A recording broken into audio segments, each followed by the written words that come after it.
Que la grâce du Seigneur Jésus-Christ, l'amour de Dieu et la communion du Saint-Esprit soient avec vous tous. Amen. Le passage de l'Écriture pour notre méditation ce matin est cette première lecture des Actes des Apôtres. C'est à la fin de la visite de l'apôtre Pierre, quelques autres frères, chez l'officier romain Corneille. Alors Pierre prit la parole et dit: « En vérité, je reconnais que Dieu ne fait pas de favoritisme, et que dans toute nation, celui qui le craint et qui pratique la justice lui est agréable. Il a envoyé sa parole aux Israélites en leur annonçant la paix par Jésus-Christ, qui est le Seigneur de tous.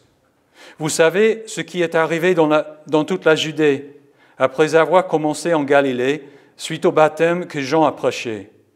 Vous savez comment Dieu a déversé une onction de Saint-Esprit et de puissance sur Jésus de Nazareth, qui allait de lieu en lieu en faisant le bien et en guérissant tous ceux qui étaient sous la domination du diable, parce que Dieu était avec lui. Nous sommes témoins de tout ce qu'il a fait dans le pays des Juifs et à Jérusalem. Lui qu'ils ont tué en le clouant sur la croix, Dieu l'a ressuscité le 3e jour et a permis qu'il apparaisse, non à tout le peuple, mais aux témoins choisis d'avance par Dieu, à nous qui avons mangé et bu avec lui après sa résurrection. Jésus nous a ordonné de prêcher au peuple et d'attester que c'est lui que Dieu a désigné juge des vivants et des morts. Tous les prophètes rendent de lui le témoignage que toute personne qui croit en lui reçoit par son nom le pardon des péchés. Voici la bonne nouvelle du Seigneur. Veuillez vous asseoir.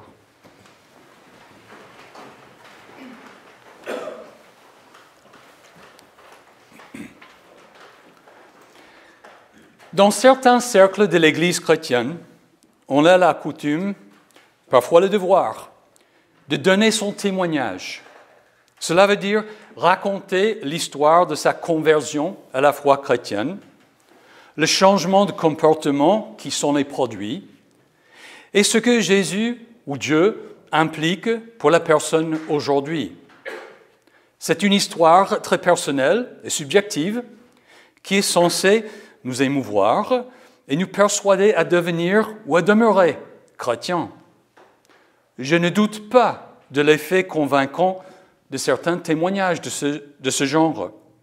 Par exemple, le témoignage d'un converti d'une autre religion ou de la conversion d'un grand malfaiteur devenu évangéliste, comme l'apôtre Paul. Cela peut m'interpeller et me persuader que l'Esprit de Dieu a vraiment agi dans la vie de cette autre personne. Il peut même me motiver à mener une vie chrétienne plus exemplaire. En cela, ce genre de témoignage est utile. Toutefois, il ne faut pas confondre ce témoignage moderne avec le témoignage dont il est question dans la Bible. Dans le récit de la résurrection de Jésus que nous venons de lire, lorsque l'ange a dit aux deux maris « Il n'est pas ici, il est ressuscité, comme il avait dit », il ne racontait pas son histoire de conversion, ni ce que la résurrection de Jésus importait pour lui. Loin de cela, il attestait que Jésus était revenu de la mort à la vie, comme il avait dit d'avance. Ce que l'ange en pensait n'avait vraiment aucune importance pour les femmes. Mais la réalité de la résurrection de Jésus, elle, a bouleversé leur vie, dans un sens positif, bien sûr. Elles s'éloignèrent rapidement du tombeau, avec crainte et une grande joie, et elles coururent porter la nouvelle aux disciples. De même, Pierre, traîné par le Saint-Esprit chez l'officier romain Corneille, n'a pas raconté son parcours personnel. Au contraire, il était là pour servir de témoin, tout comme l'ange au tombeau. Il a attesté à Corneille et à tout son entourage les faits concernant Jésus et le salut en son nom. Ça a été une attestation juridique pour que Corneille et toute sa famille aient une confiance objective en Jésus-Christ. Pierre dit, Jésus nous a ordonné de prêcher au peuple et d'attester que c'est lui que Dieu a désigné juge des vivants et des morts. Tous les prophètes rendent de lui le témoignage que toute personne qui croit en lui reçoit par son nom le pardon des péchés. 2000 ans plus tard, Jésus se sert toujours de Pierre, un de ses témoins choisis, pour nous affirmer les faits de l'Évangile. Aujourd'hui, c'est surtout l'événement de la résurrection qui est en question, car la résurrection est la preuve par excellence du salut qui nous est offert au nom de Jésus. Et Jésus veut que toi, tu sois persuadé de la vérité de sa résurrection, pour que tu y crois fermement, afin que tu reçoives par son nom le pardon des péchés. C'est pourquoi il a choisi d'avance des témoins. Il est raconté qu'un homme têtu se disputait sur un point avec le président américain Lincoln. C'est lui qui a libéré les esclaves au XIXe siècle aux États-Unis. Puisque son opposant restait non convaincu, Lincoln lui dit « Eh bien, voyons, combien de jambes a une vache ?» 4, évidemment, fut d'un air dégoûté la réponse. « Oui, c'est vrai, Lincoln en a convenu. Or, admettons qu'on appelle la queue de la vache une jambe. Alors, combien de jambes la vache aurait-elle ? Mais 5, bien sûr, fut la réponse assurée. Mais c'est là que vous avez tort, dit Lincoln. Appeler la queue d'une vache une jambe n'en fait pas une. J'ignore de quoi les deux hommes débattaient. Peu importe. Mais le raisonnement de Lincoln est très important. Appeler une chose par une autre chose ne change pas son état. Souhaiter qu'une situation soit vraie ne fait pas qu'elle l'est. Pour beaucoup de monde, vous le savez, la résurrection de Jésus et tous les faits qu'elle englobe semblent être des fantaisies. Ils pensent que les disciples de Jésus seraient parvenus à une nouvelle conscience de Jésus qu'ils ont appelée la résurrection. Selon les textes des évangiles et des actes des apôtres, c'est quelque chose de pareil que les autorités juives voulaient faire croire. Du coup, sachant tout cela d'avance, Jésus a choisi et a préparé des témoins. Pourquoi des témoins ? Parce qu'à l'époque, c'était la seule et la meilleure façon d'établir et d'attester les faits. On n'a pas pu faire un documentaire vidéo sur le ministère de Jésus. Il n'y avait pas de caméra de surveillance devant son tombeau. Il n'y avait que des hommes pour attester les faits.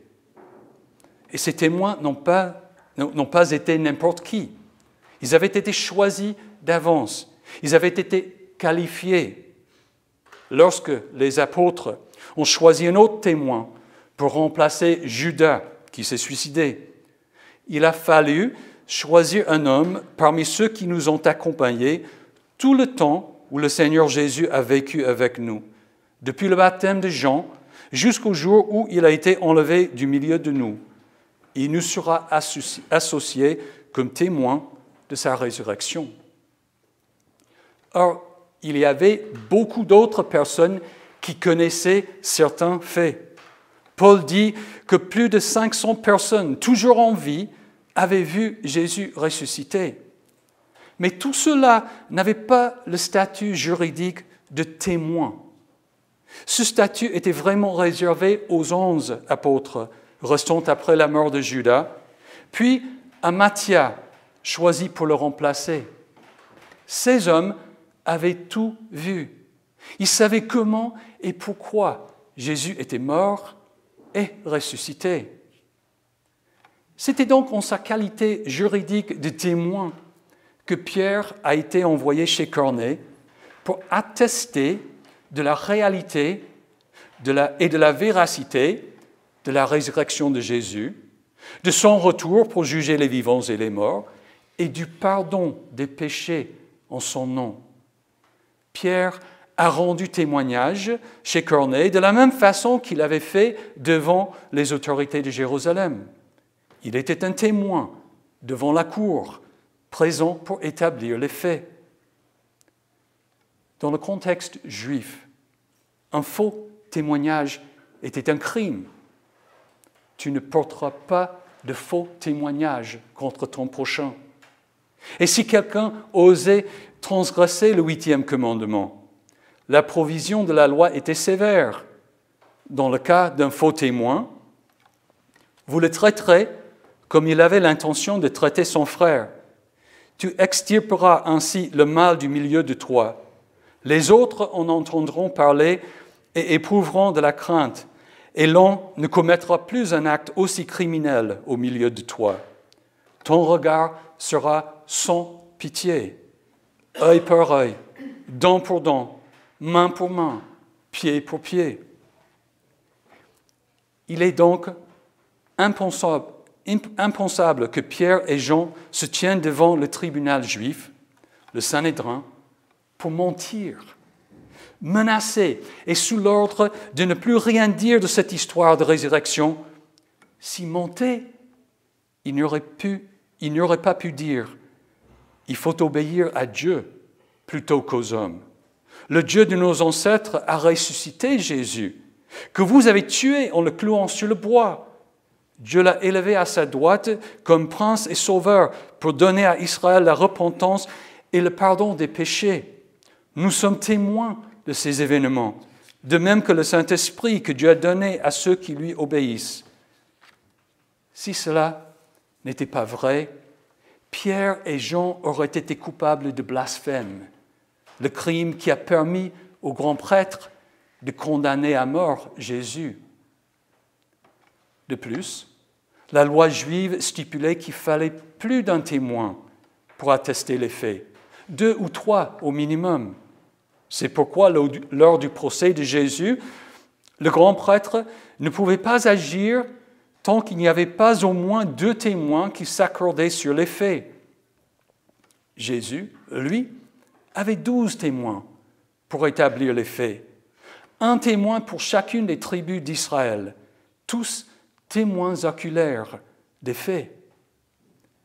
C'est de cette façon que nous devons comprendre le témoignage de Pierre chez Corneille. Même si aujourd'hui un témoignage lors d'un procès a moins de valeur qu'un acte authentique, c'est-à-dire un acte qui est signé par un officier public, il n'en était pas ainsi à l'époque des apôtres. C'étaient les témoins qui établissaient la vérité, sous peine de graves conséquences. Mais il y a plus. Ces témoins que Jésus avait choisis d'avance n'avaient rien à gagner par leur témoignage. En fait, tous ont été persécutés et presque tous ont été mis à mort pour leur témoignage. Les Actes, juste après ce que nous avons lu, racontent la mort de l'apôtre Jacques. À cette époque-là, le roi Hérode se mit à maltraiter les membres de l'Église et fit mourir par l'épée Jacques, le frère de Jean. Quand il vit que cela plaisait aux Juifs, il fit encore arrêter Pierre. Et puis, la tradition chrétienne raconte le martyre de beaucoup d'autres des apôtres. Et alors, l'histoire abonde en martyrs. D'innombrables hommes et femmes sont morts pour leur croyance. Pour cette raison, il n'importe pas vraiment de faire remarquer que les premiers disciples étaient disposés à souffrir et à mourir pour leur foi. Par contre, il importe de dire que si beaucoup de gens mourront pour ce qui croient être la vérité, peu de gens, sinon personne, ne mourront pour ce qu'ils savent être faux. Ce fait psychologique est important parce que les disciples de Christ ne sont pas morts pour des croyances profondément ancrées en eux, par rapport auxquelles ils auraient pu être en toute sincérité dans l'erreur. Ils sont morts pour avoir déclaré « vu Jésus vivant et bien portant après sa résurrection ». Ils sont morts pour avoir déclaré que Jésus-Christ était non seulement mort pour expier leurs péchés, mais aussi ressuscité physiquement des morts, afin de démontrer qu'aucun autre chef spirituel que la terre ait porté n'était semblable à lui. Telle est la valeur du témoignage des apôtres, des témoins choisis d'avance. Nous n'avons pas là des histoires personnelles de conversion, mais une sorte de déposition juridique scellée par le sang des apôtres qui nous atteste la vérité de l'Évangile. Voici donc l'acte authentique déposé chez Corneille et parvenu jusqu'à nous. Vous savez comment Dieu a déversé une onction de Saint-Esprit et de puissance sur Jésus de Nazareth, qui allait de lieu en lieu en faisant le bien et en guérissant tous ceux qui étaient sous la domination du diable, parce que Dieu était avec lui. Nous sommes témoins de tout ce qu'il a fait dans le pays des Juifs et à Jérusalem. Lui qu'ils ont tué en le clouant sur la croix, Dieu l'a ressuscité le 3e jour et a permis qu'il apparaisse non à tout le peuple, mais aux témoins choisis d'avance par Dieu, à nous qui avons mangé et bu avec lui après sa résurrection. Jésus nous a ordonné de prêcher au peuple et d'attester que c'est lui que Dieu a désigné juge des vivants et des morts. Tous les prophètes rendent de lui le témoignage que toute personne qui croit en lui reçoit par son nom le pardon des péchés. Voilà ce que nous fêtons en ce jour de Pâques. Nous avons reçu le pardon des péchés et donc la promesse de la vie éternelle grâce à la mort et à la résurrection de Jésus-Christ. Ce sont des faits, pas des expériences souhaitées ou prétendues, mais des faits dûment établis et attestés par des témoins fiables, afin que vous croyiez que Jésus est le Messie, le Fils de Dieu, et qu'en croyant, vous ayez la vie en son nom. Le Seigneur est ressuscité, il est vraiment ressuscité. Que la paix de Dieu, qui dépasse tout ce que l'on peut comprendre, garde votre cœur et vos pensées en Jésus-Christ pour la vie éternelle. Amen.